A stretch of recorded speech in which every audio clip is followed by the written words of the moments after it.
Imagine this, आपने shares बेचे, आपको प्रॉफिट हुआ।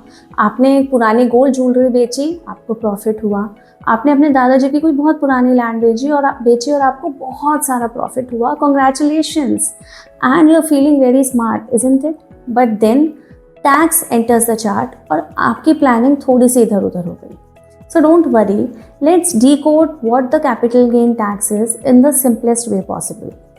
So basically, whenever you sell something valuable for more than what you paid for, it triggers profit और उस profit को हम capital gain कहते हैं और उसमें हमें tax देना होता है. Now, what is valuable under the tax law? So under the Income Tax Act 2025, almost every asset that you own is a capital asset और जहाँ पे capital asset आता है, it triggers capital gain tax. Suppose आपकी mom ने आपको एक gold jewellery दी थी एंड यू थिंक यार गोल्ड के प्राइसेस भी बहुत बढ़ गए हैं and I don't use this jewellery any more, so मैं चलो इसको बेच देती हूँ एंड आपने काफ़ी सारा उस पर प्रॉफिट लिया। नाउ आपने सोचा ये तो मेरी मॉम की ज्वेलरी थी, ये तो मेरी पर्सनल यूज़ की आइटम है, इस पर क्यों मुझे टैक्स देना पड़ेगा?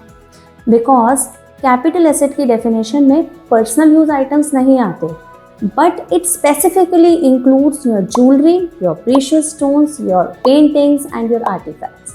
सो अगर आप इन चारों चीज़ों को सेल करते हो, दो ये आपके पर्सनल यूज़ की आइटम है, इस पर भी आपको टैक्स देना पड़ेगा। But if you sell your old furniture, your TV, your sofa, your dining table, your chair, those does not constitute your capital asset and hence उस पर जो भी प्रॉफिट होगा that purely belongs to you, उस पर आपको कोई tax देने की ज़रूरत नहीं।